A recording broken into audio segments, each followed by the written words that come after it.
Good wishes to all of you. Textbook in History for Class 11 Themes in World History. Towards Modernization, Section 4 The Industrial Revolution Displacing Indigenous Peoples Paths to Modernization. Towards Modernization.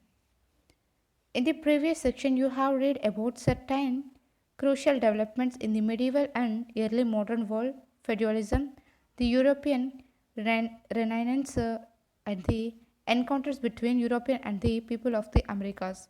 As you would have realized some of the phenomena that contributed to the making of our modern world gradually evolved in this period, and especially so from the mid 15th century onwards, the further developments in world history created a context for what has been called modernization.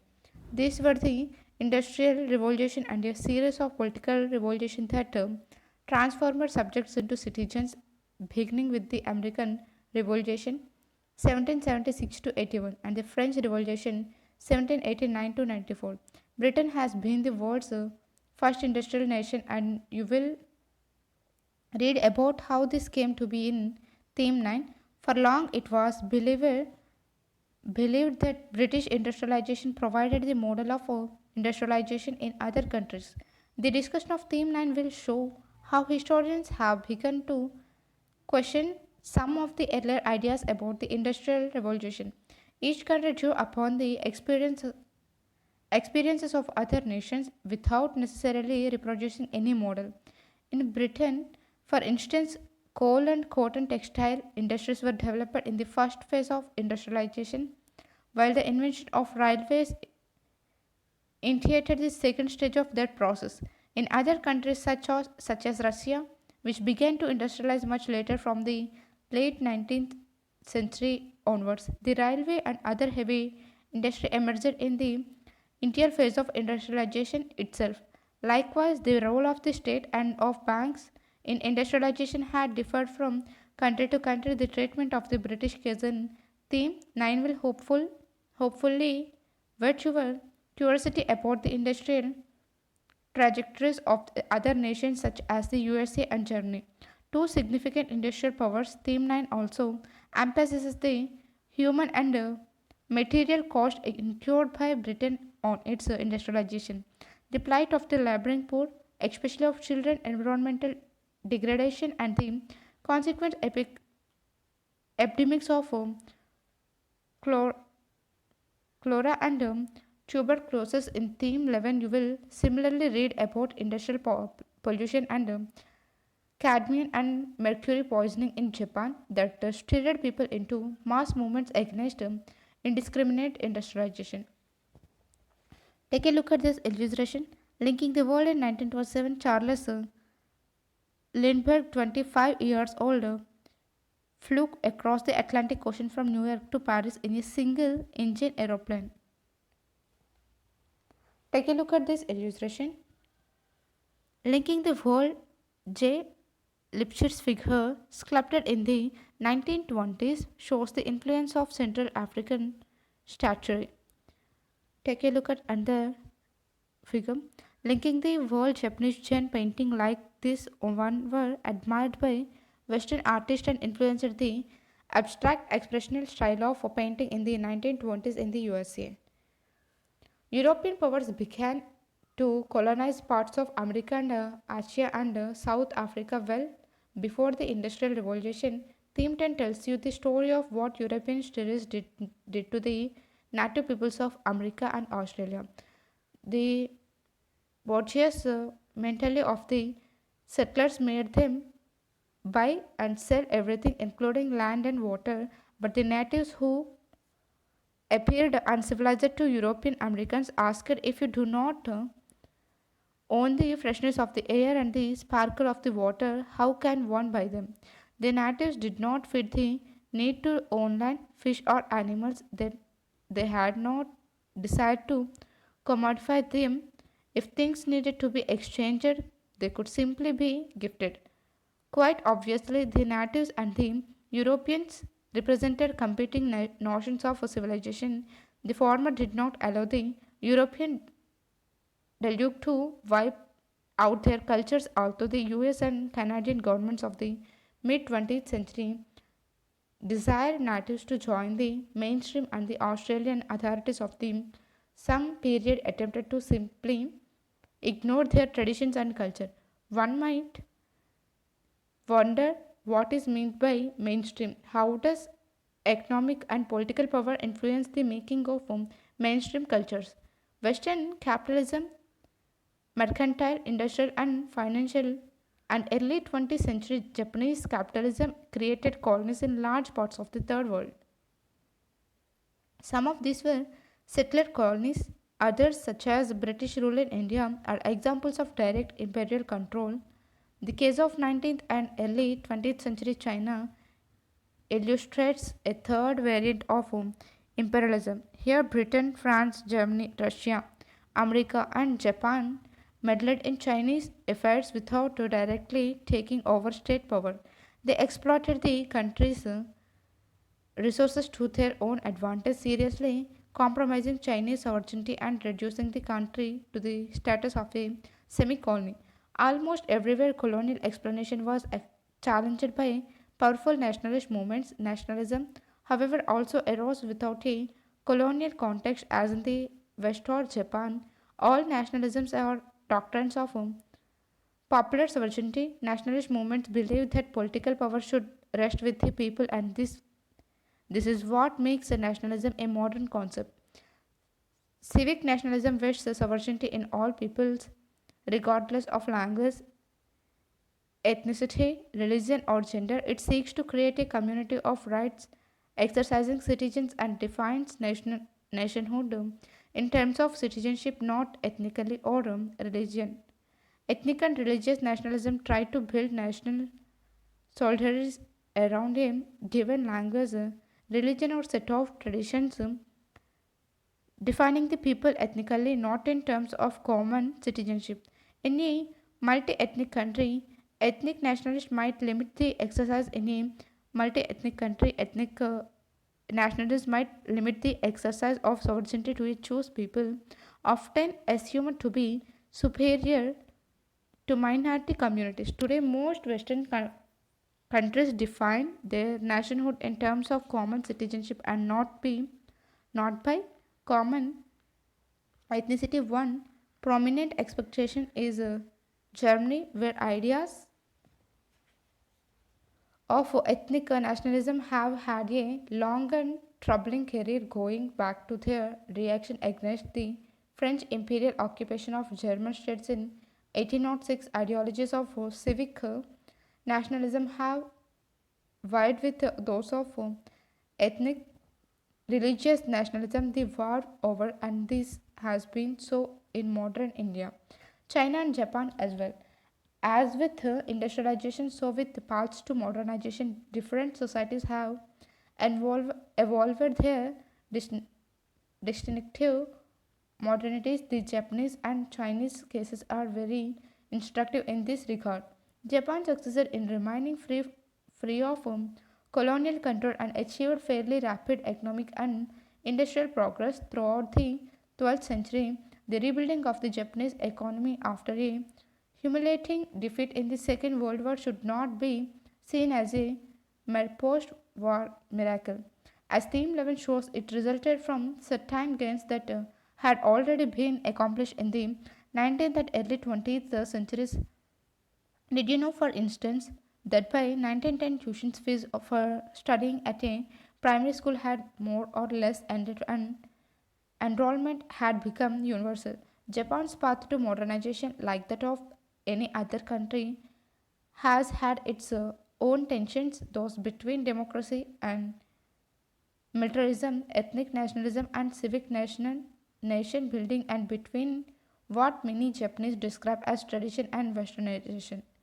The Chinese resisted colonial exploitation and their own bureaucratical landed allied through a combination of peace and rebellion, reform and revolution. By the early 1930s, the Chinese Communist Party, which drew its strength from peasant mobilization, had begun confronting the imperial powers as well as the nationalists who represented the country's elite. It had also started implementing its ideas in selected pockets of the country. Its egalitarian ideology, stress on land reforms, and awareness of women's problems helped it overthrow foreign imperialism and their nationalism in 1949. Once in power, it succeeded in reducing inequality, spreading education, and creating political awareness.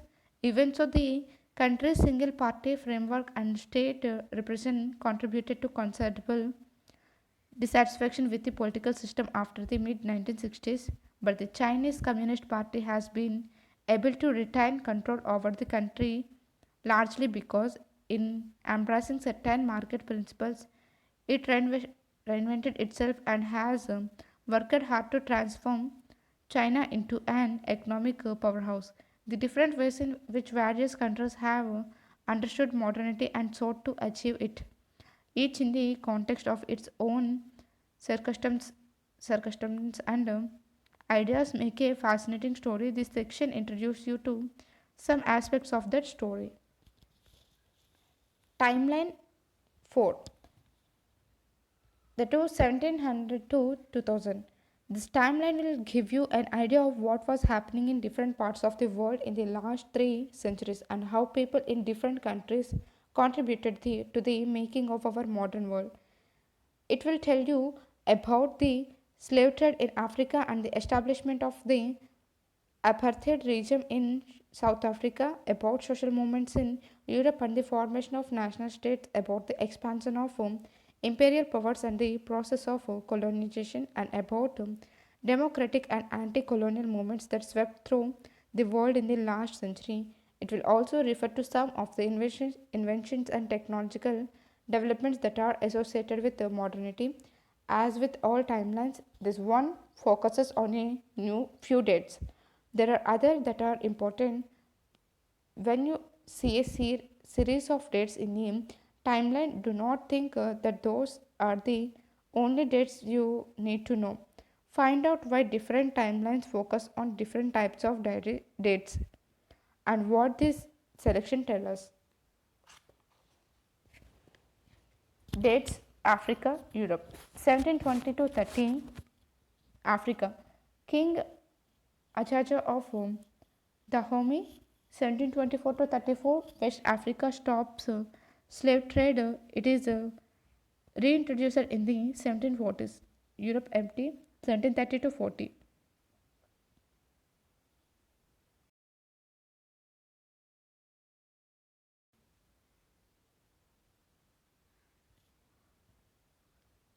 Corliss Linnaeus invented a taxonomic system to classify plants and animals, 1735. 1740 to 50, Africa was empty and Europe also empty. 1750 to 60, first outbreak of a smallpox fever, 1755, brought by sailors in Cape Town, South Africa. Europe empty. 1760 to 70, both empty. 1770 to 80, peak of international slave trade. All the colonial powers are involved in it. Several hundred thousand black Africans are taken across the Atlantic every year. As many as thirds two-thirds die on board ship itself. Europe. Emilian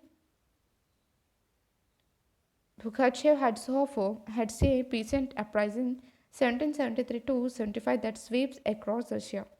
1780 to 90, Africa empty. Europe. Beginning of the French Revolution, 1789. 1790 to 1800, both empty. 1800 to 10. Muhammad Ali rules Egypt, 1805 to 48. Egypt breaks away from Ottoman Empire. Europe empty. 1810 to 20, both empty. 1820 to 30. Liberia founded 1822 in West Africa as a home for freed slaves. Europe. Louis Braille develops a system of finger reading, 1823. Passenger trains introduced in England, 1825. 1830 to 40, Abdel Qadir leads Arab resistance 1832 to 47 against French presence in Algeria. Europe empty 1840 to 50, Africa empty. Liberal and socialist movements in several European countries 1848. 1850 to 60 both empty. 1860 to 70 Africa, Suez Canal, one of the most important trade routes in the world, opens 1869. Europe, Russian series serfs are freed 1861. 1870 to 80, Africa empty, Europe. Germany and Italy emerge as unified nation states. 1880 to 90, beginning of the European scramble for Africa. Europe empty. 1890 to 1900, Africa empty. Making of the first film. 1895, the modern Olympics are held for the first time in Athens. 1896. 1900 to 1910, Mahatma Gandhi advocates satyagraha or satyagraha to resist racist law. 1906. Europe was empty. 1910 to 1920, South Africa introduced laws to reserve 87% of land for whites. 1913. Europe. First World War 1914 to 1918, the Russian Revolution of 1917. 1920 to 30, Africa was empty.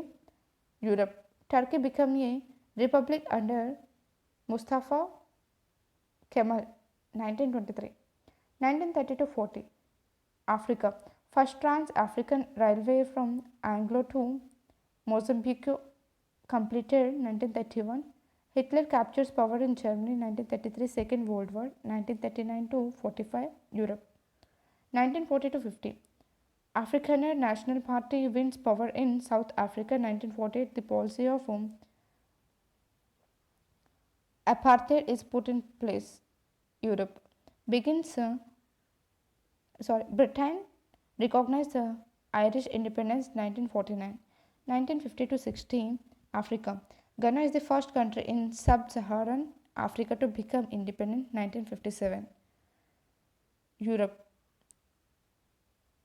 Discovery of DNA. Russia launches the spacecraft Sputnik 1957. 1960 to 70, Organization of African Unity founded 1963. Europe. Protest movements in Europe 1968. 1970 to 80, both empty. 1980 to 90, Africa empty. Europe. Mikhail Gorbachev, leader of the USSR. 1985, beginning of the World Wide Web. 1989. 1990 to 2000, Nelson Mandela, freed in South Africa. 1990, process of dismantling apartheid begins. Europe. Scientist clone has shipped Dolly. 1997, raising new debates about the limits of genetic engineering.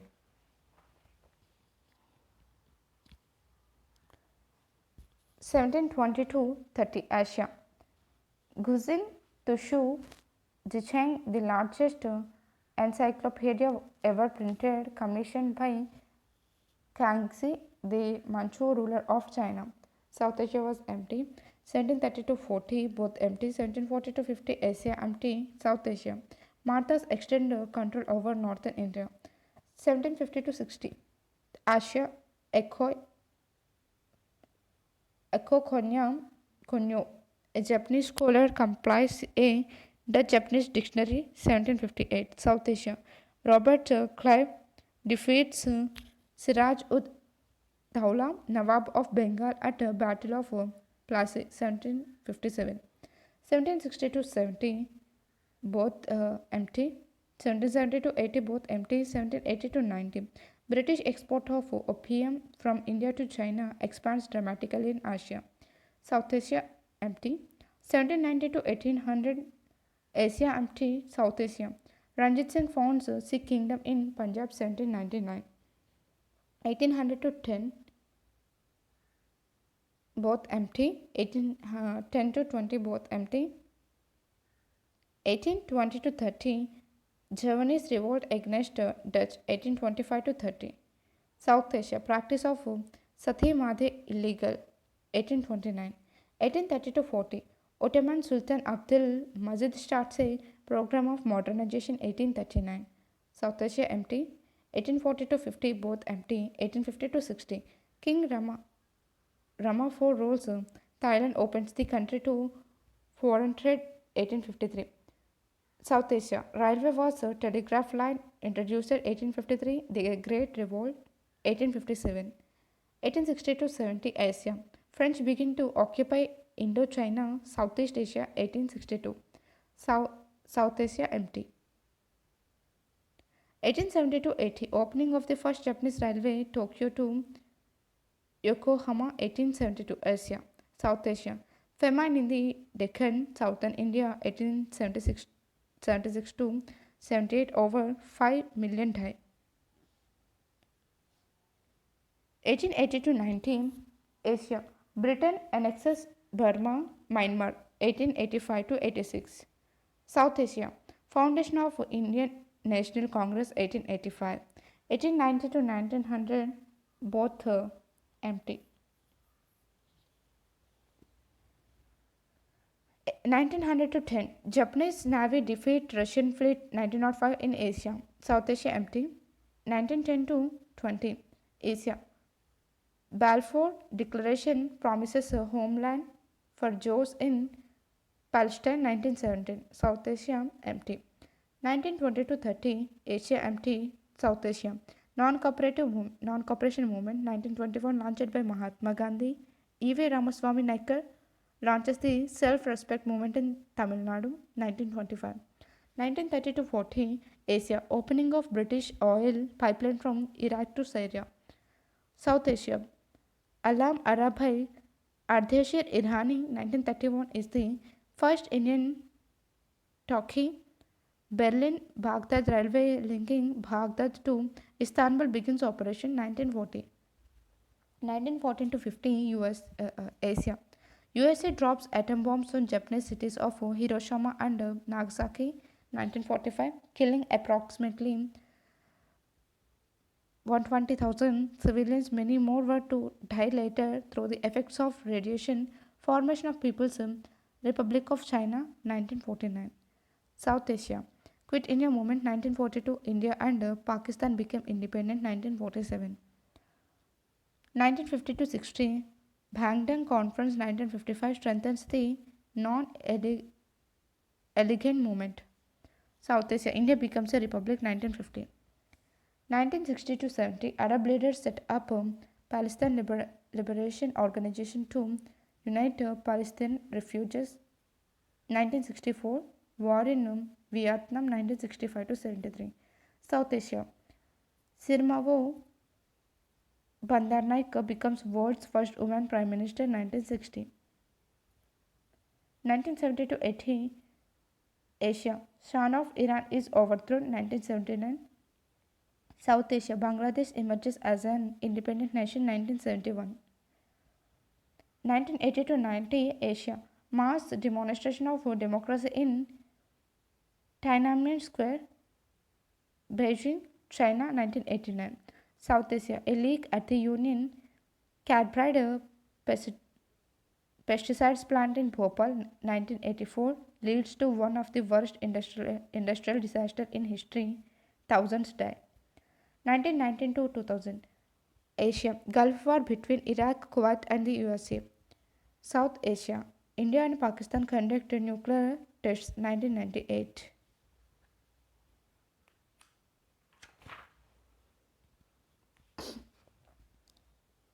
(1720s to 30) Americas. Portuguese introduce coffee in Brazil. Australia Pacific Islands. Dutch navigator Roggeveen reaches Samo Island, the Easter Island in the Pacific 1722. 1730 to 40 Stono slave rebellion led by a literate slave Jimmy 1739 Americas. Australia and Pacific Island empty. 1740 to 15 Juna Santos, also called Atahualpa II, leads Native Americans of Peru in unsuccessful revolt 1742. Australia empty. 1750 to 60 both Australia and America's empty. 1760 to 70 Chief Pontiac of the Ottawa tribe leads protest against the British. 1763 America's Australia. First of Captain James Cook's three voyages to the Pacific. 1768 to 71. 1770 to 80. US Declaration of Independence. 1776. Australia empty. 1780 to 90 US Constitution drawn up dollars first used as American currency. 1787. Australia. First British convict ship at Botany Bay. Australia. 1788. 1790 to 1800 both American Australia empty. 1810 1800 to 10 America's empty. Australia. Matthew Flinders Circumnatives the then names Australia. It means Southern. 1801 to 3. 1810 to 20 both empty. 1820 to 30 Simon Bolivar leads Venezuela to independence. 1821 Americas. Australia Pacific Islands empty. 1830 to 40 Trail of Tears in the USA. Thousands of Eastern Native Americans are forced to move west, many dying on the way. 1838 Austria. Charles Darwin sets out on voyage to the Pacific Galapagos Islands. 1831 leading to the development of the theory of evolution. 1840 to 50 meeting in Seneca Falls, New York calls for equal rights for American women. 1848 Australia. British and Maoris in New Zealand signed Treaty of Waitangi. 1840. This was followed by a series of Maori uprisings. 1844 to 88. 1850 to 60 America's empty. Australia. Beginning of the first regular steamship service between Australia and England. 1856. 1860 to 70 America's Civil War in USA. 1861 to 65 13th Amendment to the Constitution outlaws slavery. Australia Pacific Islands. Transportation of prisoners to Australia from Britain ends. 1868. 1870 to 80 Invention of telephone, record player, electrical bulb. Americas. Australia empty. 1880 to 90 Invention of Coca-Cola. 1886 Australia empty. 1890 to 1900 America's empty. Austria. Voting right for women in New Zealand. 1893. 1900 to 1910 Wright brothers invent the aeroplane. 1903 Australia empty. 1910 to 1920 Henry Ford begins assembly line production of cars. 1913 Panama Canal linking the Atlantic and Pacific open. 1914 Australia. Influenza epidemic kills 1/5 of population of Western Samoa. 1918. 1920 to 30 Americas. US Wall Street stock exchange crashes. 1929. Great Depression follows by 1932. 12 million are out of work. Australia. Uprising of Maori people of Samoa against New Zealand government. 1929. 1930 to 40 both empty. 1940 to 50 the US entered Second World War. Australia empty. 1950 to 60 Fidel Castro comes to power after the Cuban Revolution. 1958 Americas. Australia empty. 1960 to 70 America. Civil rights movements in the USA. 1963 US Civil Rights Act. 1964 bans racial discrimination. Civil rights leader Martin Luther King is assassinated. 1968 US astronaut land on the moon. 1969 Austria empty. 1970 to 80 US Congress passes Equal Opportunity Act in response to women's movement. 1972 Australia. Tonga and Fiji gain independence from Britain. 1970 Papua New Guinea gains independence from Australia. 1975 1980 to 90 America's empty. Australia Pacific Islands. New Zealand declared nuclear free zone. 1984 Treaty of Rarotonga sets up South Pacific nuclear free zone. Free zone. 1986. 1990s to 2000 both empty. Activity. If you compare the four timelines given in the book, you will find that the chronological reference periods in the left hand column differ. Can you think of the reasons for this? Try and design a timeline of your own, giving reasons for your selections. Theme 9. The Industrial Revolution. In the second one, after about 1850, new areas like the chemical and electrical industries expanded. In that period, Britain fell behind and lost its position as the world's leading industrial power, as it was overtaken by Germany and the USA. The transformation of industry and the economy in Britain between the 1780s and the 1850s is called the First Industrial Revolution. This had far reaching effects in Britain. Later, similar changes occurred in European countries and in the USA. These were to have a major impact on the society and economy of those countries and also on the rest of the world. This phase of industrial development in Britain is strongly associated with new machinery and technologies. These made it possible to produce goods on a massive scale compared to handicraft and handloom industries. The chapter outlines the changes in the cotton and iron industries. Stream a new source of power began to be used on a wide scale in British industries. Its use led to faster forms of transportation by ships and railways. Many of the inventors and businessmen who brought about these changes were often neither personality wealthy nor educated in basic science like physics or chemistry. As will be seen from glances into the backgrounds of some of them, industrialization led to greater prosperity for some, but in the initial stages it was linked with the poor living and working conditions of millions of people, including women and children. This sparked off protests which forced the government to enact laws for regulating conditions of work. The term industrial revolution was used by European scholars Georges Michelet in France and Frederick Engels in Germany. It was used for the first time in English by the philosopher and economist Arnold Toynbee, 1852 to 83, to describe the changes that occurred in British industrial development between 1760 and 1820. These dates coincided with those of the region of George III, on which Toynbee was giving a series of lectures at Oxford University. His lectures were published in 1884 after his untimely death as a book called Lectures on the Industrial Revolution in England, Popular Addresses, Notes, and other fragments.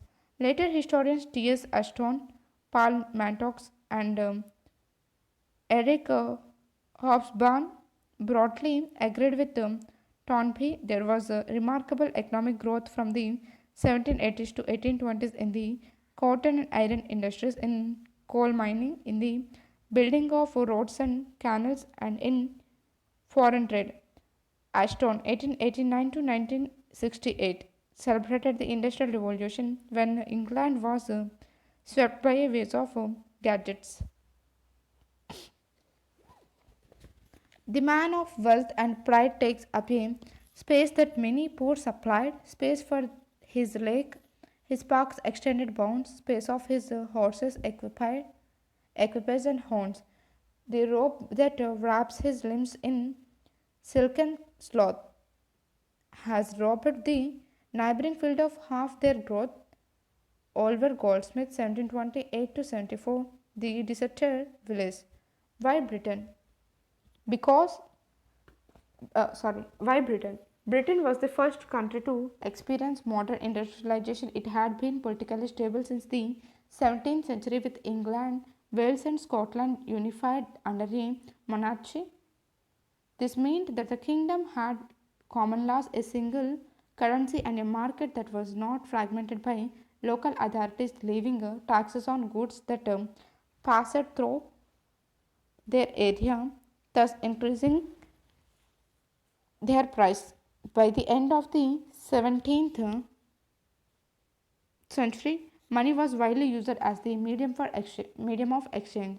By then, a large section of the people received their income in the form of wages and salaries rather than in goods. This gave people a wider choice for ways to spend their earnings and expanded the market for the sale of goods. In the 18th century, England had been through a major economic change, later described as the agricultural revolution. This was the process by which bigger landlords had bought up small farms near their own properties and enclosed the village common lands, thus creating very large estates and increasing food production. This forced landless farmers and those who had lived by grazing animals on the common lands to search for jobs elsewhere. Most of them went to nearby towns. Towns, trade, and finance. From the 18th century, many towns in Europe were growing in area and in population. Out of the 19th European cities whose population doubled between 1750 and 1800, 11 were in Britain. The largest of them was London, which served as the hub of country's market, with the next largest ones located close to it. London had also acquired a global significance by the 18th century. The center of global trade has shifted from the Mediterranean ports of Italy and France to the Atlantic ports of Holland and Britain. Still later, London replaced Amsterdam as the principal source of loans for international trade. London also became the center of a triangular trade network that drew in England, Africa, and the West Indies. The companies trading in America and Asia also had their offices in London. In England, the movement of goods between markets was helped by a good network of rivers and an indented coastline with sheltered bays. Until the spread of railways, transport by waterways was cheaper and faster than by land.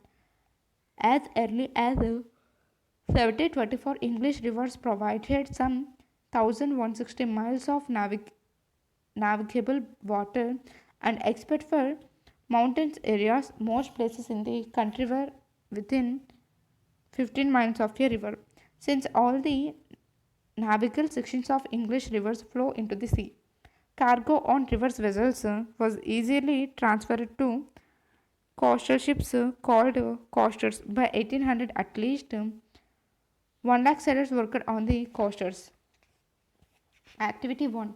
Discuss the developments in Britain and in other parts of the world in the 18th century that encouraged British industrialization.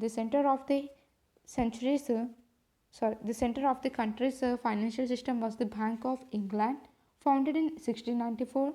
By 1784, there were more than 100 provincial banks in England, and during the next 10 years, their numbers trebled. By the 1820s, there were more than 600 banks in the provinces and over 100 banks in London alone. The financial requirements to establish and maintain big industrial enterprises were met by these banks. The industrialization that occurred in Britain from the 1780s to the 1850s is explained partly by the factors described above. Many poor people from the villages available to work in towns, banks which could loan money to set up large industries, and a good transport network. The following pages will describe two new factors: a range of technological changes that increased production levels dramatically, and a new transport network created by the construction of railways.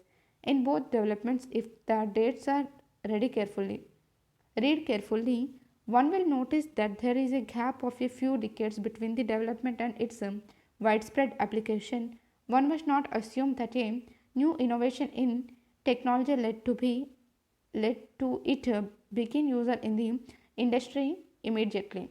Of the 26,000 inventions recorded in the 18th century, more than half were listed for the period 1782 to 1800. These led to many changes. We shall discuss the four major ones: the transformation of the iron industry, the spinning and weaving of cotton, the development of steam power, and the coming of the railways. Take a look at this illustration. Coal Brookdale blast furnaces left and center and charcoal ovens right. Painting by F. Vivers, 1758. Coal and iron. England was fortunate in that coal and iron ore. The staple materials for mechanism were plentifully available, as were other minerals, lead, copper, and tin that were used in industry. However, until the 18th century, there was a scarcity of usable iron. Iron is drawn out from ore as pure liquid metal by a process called smelting. For centuries, charcoal from burnt timber was used for the smelting process. This had several problems. Charcoal was too fragile to transport across long distances. Its impurities produced poor quality iron. It was in short supply because forest had been destroyed for timber and it could not generate high temperatures.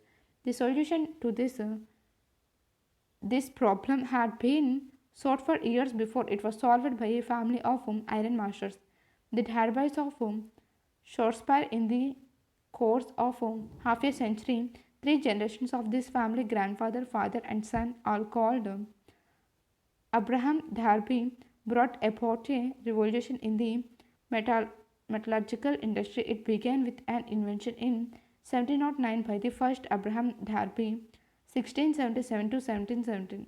This was a blast furnace that would use coke, which could generate high temperatures. Coke was derived from local by removing the sulfur and impurities. This invention meant that furnaces no longer had to depend on charcoal. The melted iron that emerged from these furnaces permitted finger and finer and larger castings than before. Take a look at this image. The cast iron bridge near Coalbrookdale, painted by William Williams, 1780. This area later grew into the village called Iron Bridge. Take a look at map 1. Britain, the iron industry. The process was further refined by more inventions. The second Darby, 1711 to 68, developed iron, wrought iron, which was less brittle, from pig iron. Henry Cott, 1740 to 1823, designed the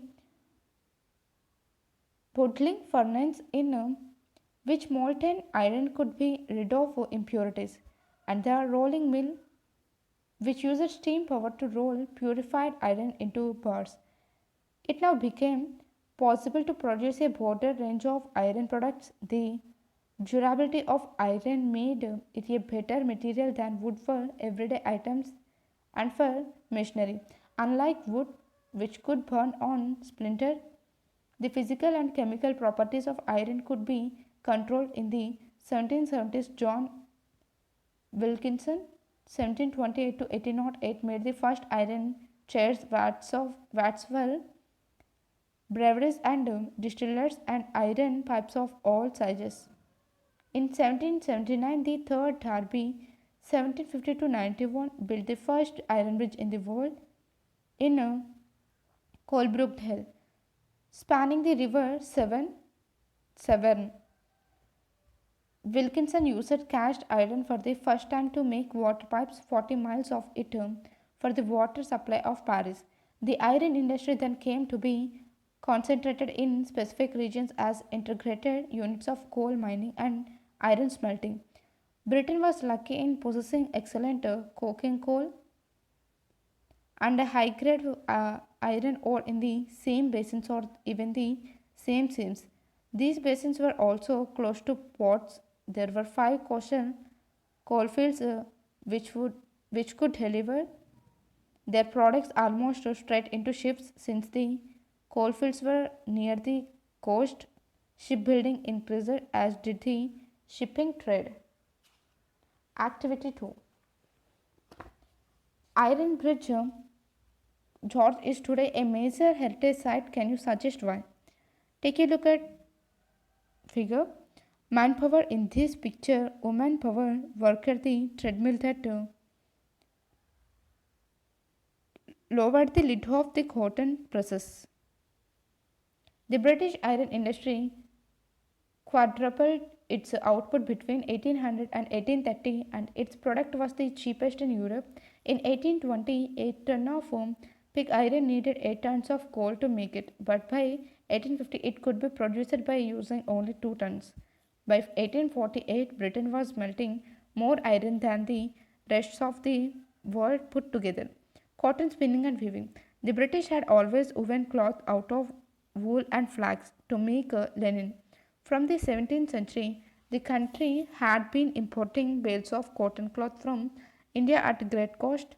As the East India Company's political control of parts of India was established, it began to import along with cloth raw cotton, which could be spun and woven into cloth in England.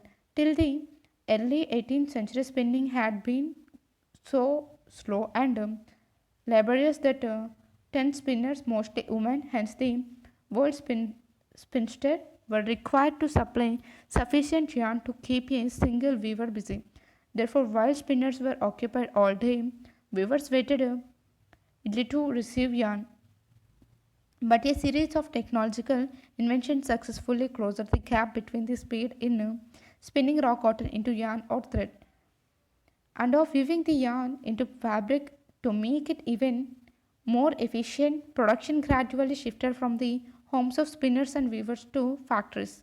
From the 1780s, the cotton industry symbolized British industrialization in many ways.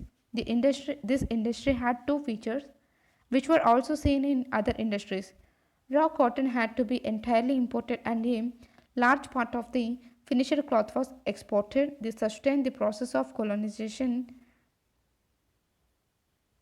so that Britain could retain control over the sources of raw cotton as well as the markets. The industry was heavily dependent on the work of women and children in factories. This exemplified the ugly phase of early industrialization as will be described below.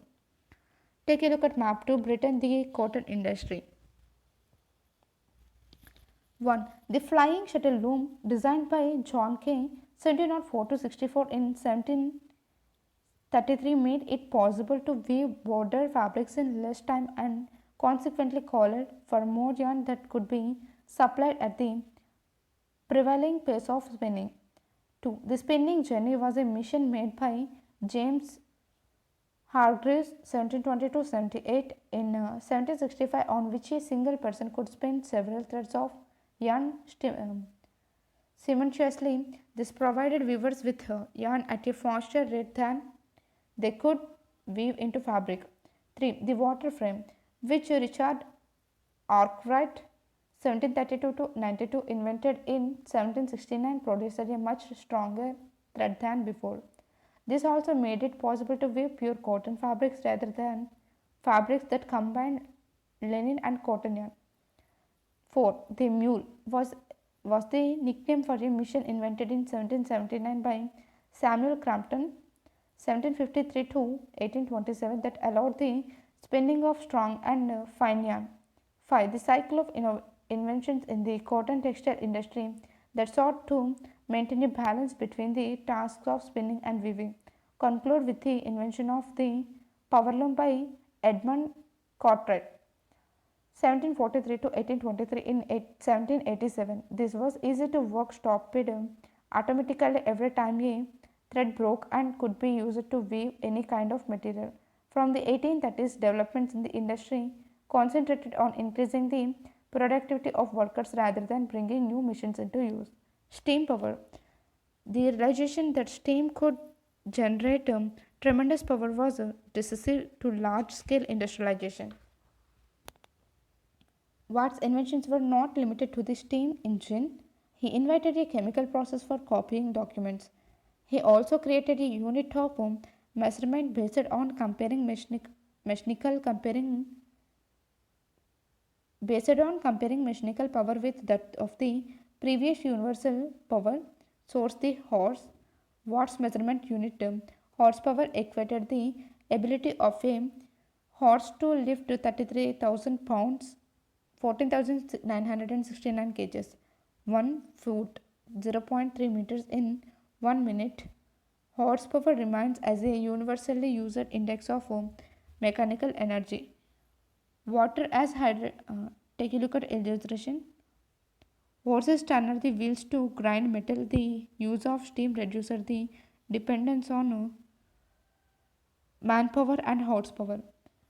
Water is hydraulic power had been the prime source of energy for centuries, but it had been limited to certain area seasons and by the speed of the flow of water. Now it was used differently. Steam power provided pressure at high temperatures that enabled the use of a broad range of machinery. This meant that steam power was the only source of energy that was reliable and inexpensive enough to manufacture machinery itself. Steam power was first used in mining industries as the demand for coal and metals expanded. Efforts to obtain them from ever deeper mines intensified. Flooding in mines was a serious problem. Thomas Savery, 1650 to 1715, built a model steam engine called the Miner's Friend. In 1698 to drain mines, these engines worked slowly in shallow depths and the boiler burst under too much pressure. Another steam engine was built by Thomas Newcomen 1663 to 1729 in 1712. This had the major defect of losing energy due to continuous cooling of the condensing cylinder.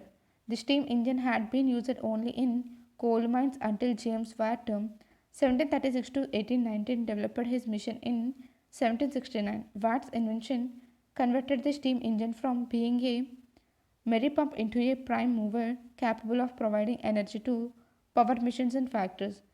Backed by the wealthy manufacturer Matthew Boulton, 1728 to 1809, Watt created the Soho foundry in Birmingham in 1775. From this foundry, Watt steam engines were produced in steadily growing numbers.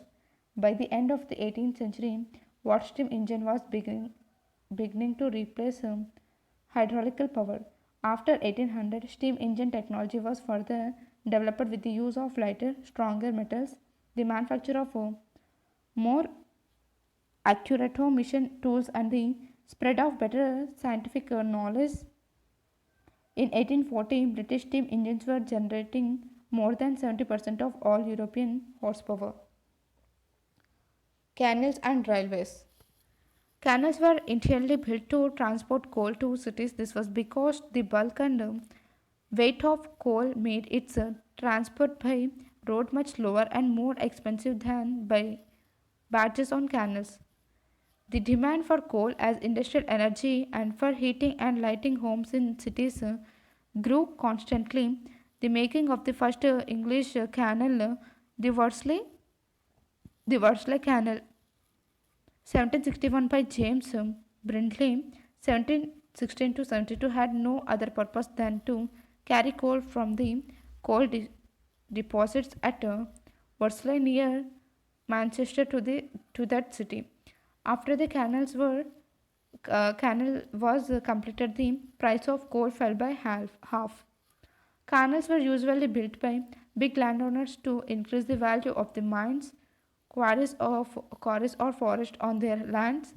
The confluence of canals created marketing centers in new towns. The city of Birmingham, for example, owed its growth to its position at the heart of a canal system connecting London, the Bristol Channel, and the Mersey and Humber rivers from 1760 to 1790. 25 new canal building projects were begun. In the period known as the Canal Mania from 1788 to 1796, there were another 46 new projects, and over the next 60 years, more than 4,000 miles of canal were built. The first steam locomotive, Stephenson's rocket, appeared in 1814. Railways emerged as a new means of transportation that was available throughout the year, both cheap and fast to carry passengers and goods. They combined two inventions, the iron track, which replaced the wooden track in the 1760s, and hauling along it by steam engine. The invention of the railways took the entire process of industrialization to a second stage. In 1801, Richard Trivithik, 1771 to 1833, had devised an engine called the Puffing Devil that pulled trucks around the mine where he worked in Cornwall. In 1814, the railway engineer George Stephenson, 1781 to 1848, constructed a locomotive called the Blucher that could pull a weight of 30 tons up a hill at 4 mph. The first railway line connected the cities of Stockton and Darlington in 1825, a distance of 9 miles that was completed in 2 hours at speed of up to 24 kph, 15 mph, and the next railway line connected Liverpool and Manchester in 1830 within 20 years speeds of 30 to 50 miles an hour were usual. In the 1830s, the use of canals revealed several problems. The congestion of vessels made movement slow on certain stretches of canals, and frost, flood, or drought limited the time of their use. The railways now appear as a convenient alternative. About 6,000 miles of railway was opened in Britain between 1830 and 1850. Most of it in two short bursts during the Little Railway Mania of 1833 to 37. 1400 miles of line was built, and during the bigger mania of 1844 to 47, another 9500 miles of line was sanctioned. They used vast amounts of coal and iron, employed large numbers of workers, and boosted activity in the construction and public works industries. Most of England had been connected by railway by 1850. Who were the inventors? It is interesting to find out who the individuals were who brought about these changes. For few of them were trained scientists. Education in basic sciences like physics or chemistry was extremely limited until the late 19th century. Well, after the technology inventions described above, since these breakthroughs did not require a full knowledge of the laws of physics or chemistry on which they were based, advances could be and were made by brilliant but intuitive thinkers and persistent experiments. They were helped by the fact that England had certain features which European countries did not.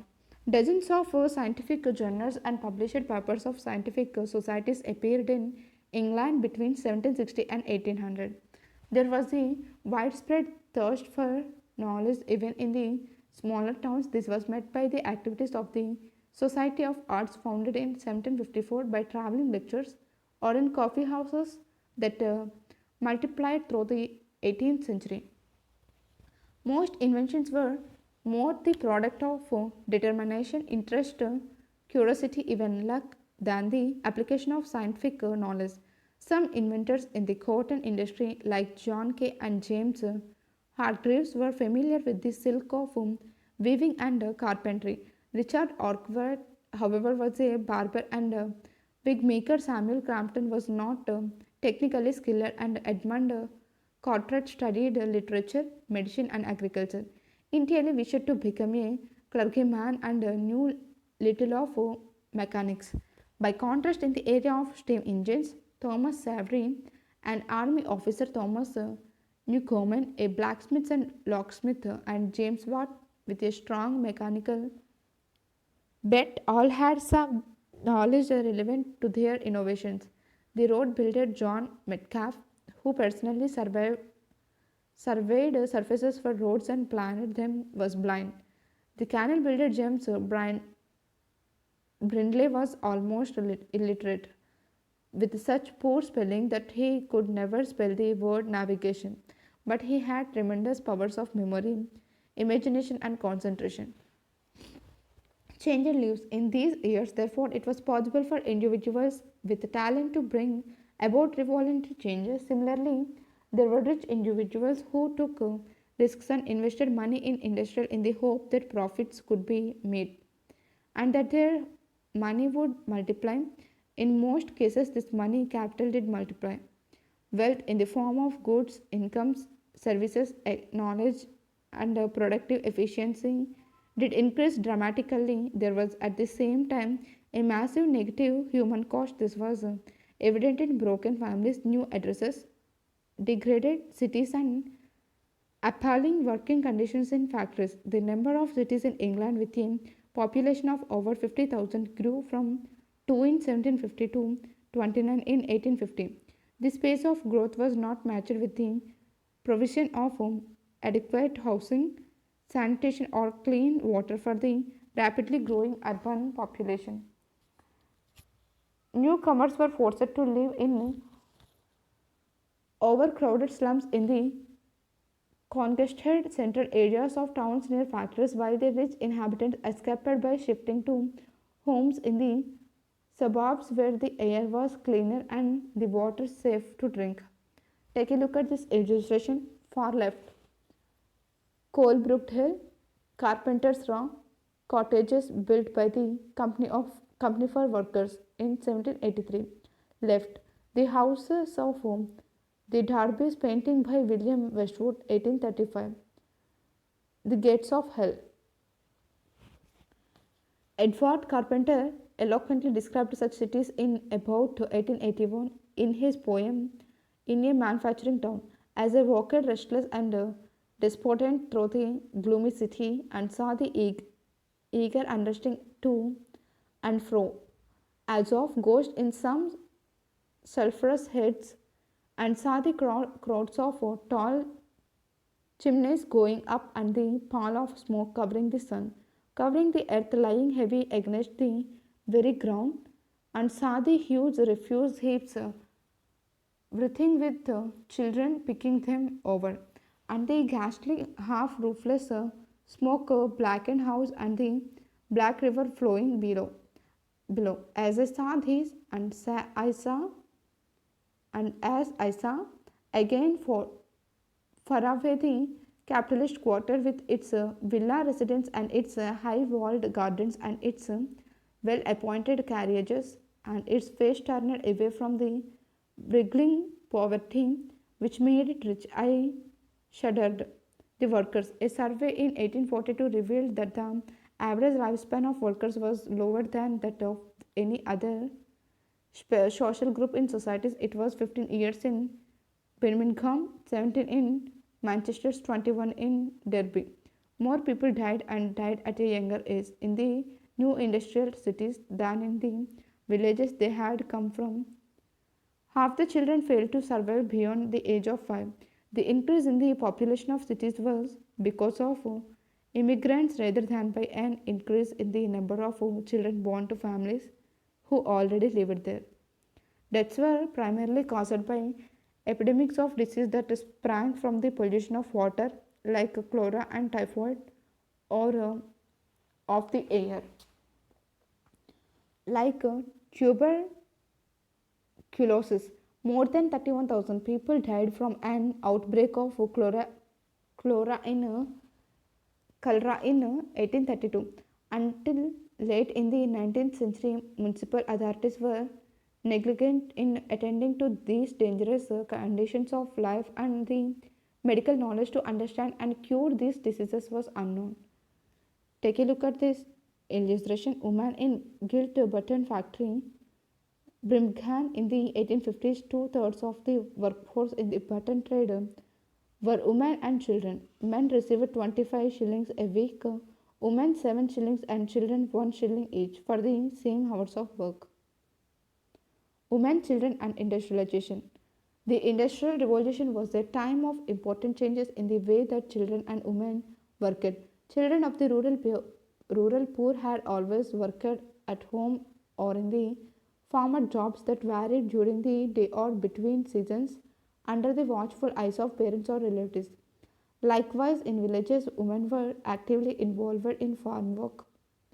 They reared livestock, gathered firewood, and spun yarn on spinning wheels in their homes. Work in the factories with the long, unbroken hours of the same kind of work, under strict discipline and sharp forms of punishment, was completely different. The earnings of women and the earnings of women and children were necessary to supplement men's wages.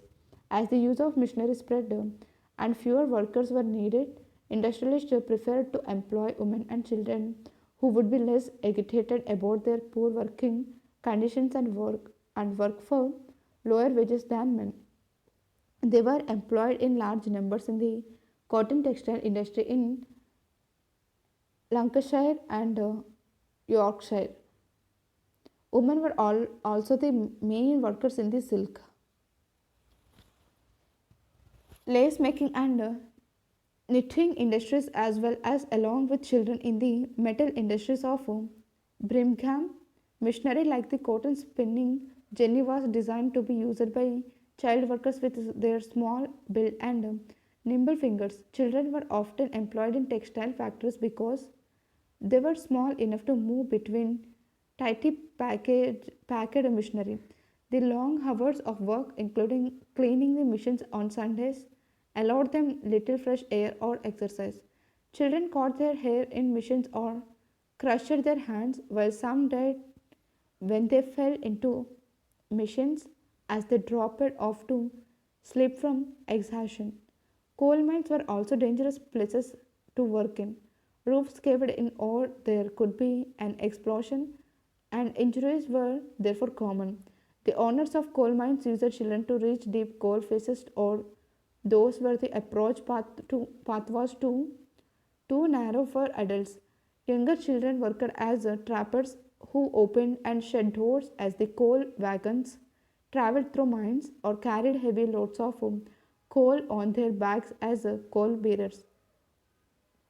Factory managers considered child labor to be important training for future factory work. The evidence from British factory records reveals that about half of the factory workers had started work when they were less than 10 years old and 28% when they were under 14. Women may well have gained increased financial independence and self esteem from their jobs, but this was more than offset by the humiliating terms of work they endured, the children they lost at birth or in early childhood, and the squalid urban slums that industrial work compelled them to live in. Take a look at this illustration.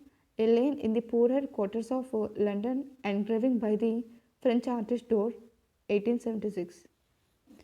In his novel Hard Times, Charles Dickens, 1812 to 70, perhaps the most severe contemporary critic of the horrors of industrialization for the poor, wrote a fictional account of an industrial town he aptly called Coketown. It was a town of red brick of or of brick that would have been red if the smoke and hashes had allowed it. But as matters stood, it was a town of unnatural red and black like the painted face of a savage. It was a town of missionary and tall chimneys out of which interminable serpents of smoke trailed themselves for ever and never got uncoiled. It had a black canal in it and a river that ran purple with ill smelling dye and vast piles of building full of windows where there was a rattling and a trembling all day long, and where the piston of the steam engine worked monotonously up and down like the head of an elephant in a state of melancholy madness. Activity 3. Discuss the effects of early industrialization on British towns and villages and compare these with similar situations in India. D.H. Lawrence, 1885 to 1930, British essayist and novelist, writing 70 years after Dickens, described the change in a village in the coal belt, change which he had not experienced but about which he had heard from older people. Eastwood must have been a tiny village at the beginning of the 19th century, a small place of cottages and fragmentary rows of little four-roomed miners, dwellings, the homes of the old colliers. But somewhere about 1820, the company must have sunk the first big shaft and installed the First missionary of the real industry colliery, most of the little rows of dwellings were pulled down and dull little shops began to rise along the Nottingham Road, while on the downslope the company erected what is still known as the new buildings, little four-room houses looking outward into the grim, blank street and the back looking into the desert of the square, shut in like a barracks and enclosure very strange. Protest movements. The early decades of industrialization coincided with the spread of new political ideas pioneered by the French Revolution 1789 to 94. The movements for liberty, equality, and fraternity showed the possibilities of collective mass action both in creating democratic institutions like the French parliamentary assemblies of the 1790s and in checking the worst hardship of war by controlling the prices of necessities like bread in England. Political protest against the harsh working condition in factories kept increasing, and the working population agitated to be given the right to vote. The government reacted by repression and by new laws that denied people the right to protest. England had been at war with France for a long time, from 1792 to 1815. Trade between England and Europe was disrupted, factories were forced to shut down, unemployment grew, and the price of essential items of food like bread and meat soared to heights beyond the level of average wages. Parliament in 1795 passed two combination acts which made it illegal to incite the people by speech or writings to hatred or contempt of the killing, uh, contempt of the king, constitution or government, and banned unauthorized public meetings of over 50 persons.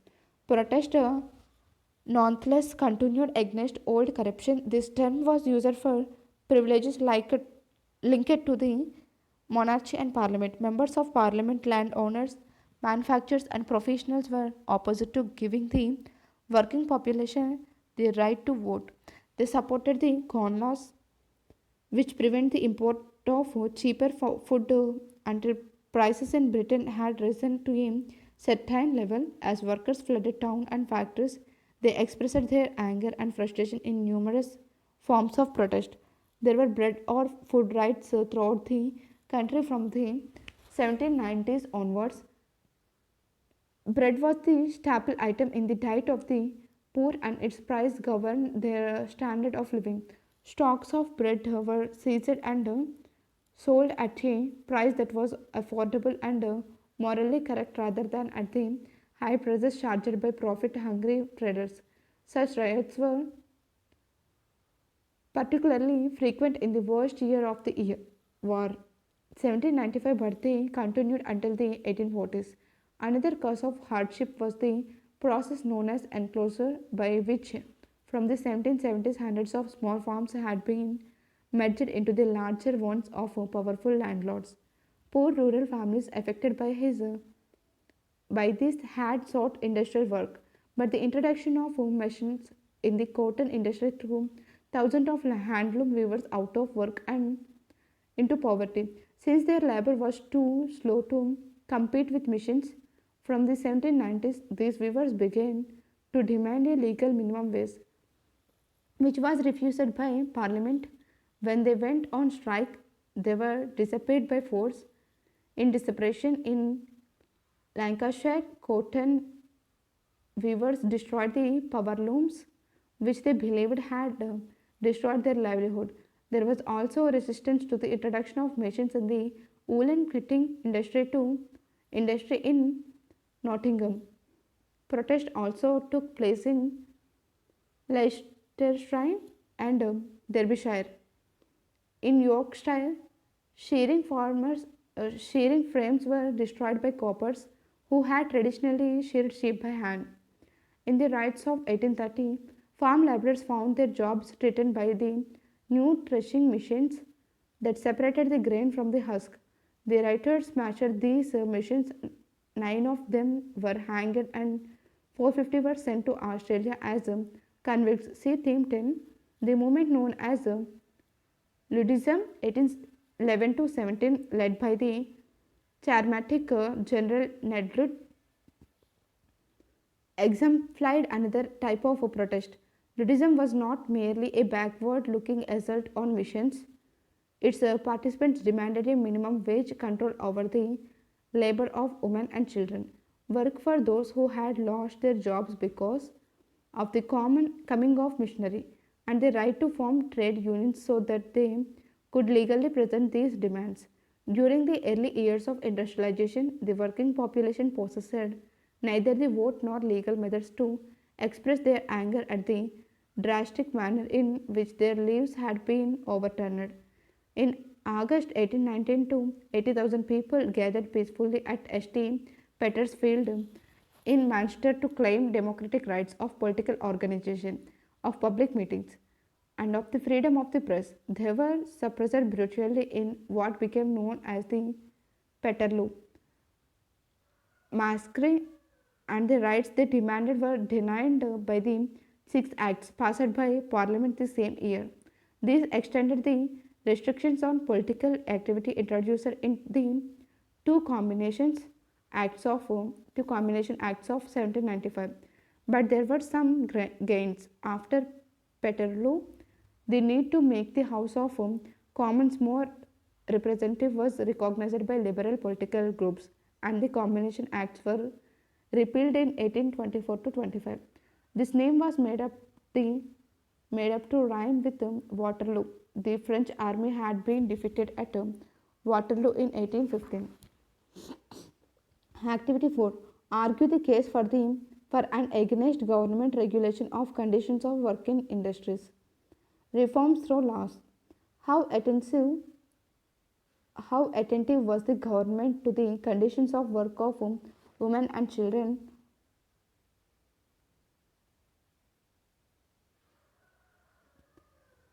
Laws were passed in 1819 prohibiting the employment of children under the age of 9 in factories and limiting the hours of work of those between the ages of 9 and 16 to 12 hours a day. But this law lacked the powers needed for its enforcement. It was not until 1833, after intense protest by workers throughout the north of England, that an act was passed that permitted children under 9 to be employed only in silk factories, limited the hours of work for older children, and provided a number of factory inspectors to ensure that the act was enforced. Finally, in 1847, after more than 30 years of agitation, the 10 hours bill was passed. This limited the hours of work for women and young people and secured a 10-hour day for male workers. These acts applied to the textile industries but not to the mining industry. The Mines Commission of 1842, set up by the government, revealed that working conditions in mines had actually become worse since the Act of 1833 because more children had been put to work in coal mines. The Mines and Collieries Act of 1842 banned children under 10 and women from working underground. Fielder's Factory Act laid down in 1847 that children under 18 and women should not work more than 10 hours a day. These laws were to be enforced by factory inspectors, but this was difficult to do. The inspectors were poorly paid and easily bribed by factory managers, while parents lied about the real ages of their children so that they could work and contribute to family incomes. The debate on the Industrial Revolution. Until the 1970s, historians used the term Industrial Revolution for the changes that occurred in Britain from the 1780s to the 1820s. From then, it was challenged on various grounds. Industrialization had actually been too gradual to be considered a revolution. It carried processes that already existed towards new levels. Thus, there was a relatively greater concentration of workers in factories and a wider use of money. Until well into the 19th century, large regions of England remained untouched by factories or mines, and therefore the term Industrial Revolution was regarded as inaccurate. England had changed in a regional manner, prominently around the cities of London, Manchester, Birmingham, or Newcastle, rather than throughout the country. Could the growth in the cotton or iron industries or in foreign trade from the 1780s to the 1820s be called revolutionary? The impressive growth of cotton textiles based on new machinery was in an industry that relied on the non-British raw material on sales abroad, especially in India, on non-metallic machinery, and with a few links to other branches of industry. Metallic machinery and steam power was rare until much later in the 19th century. The rapid growth in British imports and exports from the 1780s occurred because of the resumption of trade with North America that the War of American Independence had interrupted. This growth was recorded as being sharp only because it started from a low point. Indicators of economic change occurring, occurring before and after 1815 to 20 suggest that sustained industrialization was to be seen after rather than before these dates. The decades after 1793 had experienced the disruptive effects of the French Revolution and Napoleonic wars. Industrialization is associated with a growing investment of the country's wealth in capital formation on building infrastructure and installing new machinery, and with raising the levels of efficient use of these facilities, and with raising productivity, productive investment in these senses grew steadily only after 1820, as did levels of productivity. The cotton, iron, and engineering industries had accounted for less than half of the industrial output until the 1840s. Technical progress was not limited to these branches but was visible in other branches too, like agriculture, processing, and pottery. In searching for an answer as to why British growth may have been faster after 1815 than before, historians have pointed to the fact that from the 1760s to 1815, Britain tried to do two things simultaneously: to industrialize and to fight wars in Europe, North America, and India. And it may possibly have failed with one. Britain was at war for 36 out of 60 years from 1716. Capital that was borrowed was used to fight the wars rather than invested. As much as 35% of the cost of the war was met by taxing people's income. Workers were transferred out of factories and farms to the army. Food prices rose so sharply that the poor had little money left for buying consumer goods. Napoleon's policies of blockade and British reactions to them closer the European continent, the destination for more than half of British exports to British traders. The word industrial used with the word revolution is too limited. The transformation extended beyond the economic or industrial sphere and into society and gave prominence to two classes, the bourgeoisie and the new class of proletarian laborers in towns and in the countryside. In 1851, visitors thronged the great exhibition at the specially constructed Crystal Palace in London to view the achievements of British industry. At that time, half the population was living in towns, but of the workers in towns, as many were in handicraft units as in factories. From the 1850s, the proportion of people living in urban areas went up dramatically, and most of these were workers in industry. The working class, only 20% of Britain's workforce now lived in rural areas. This was a far more rapid rate of industrialization than had been witnessed in other European countries. In his detailed study of British industry, the historian A.E. Musson has suggested that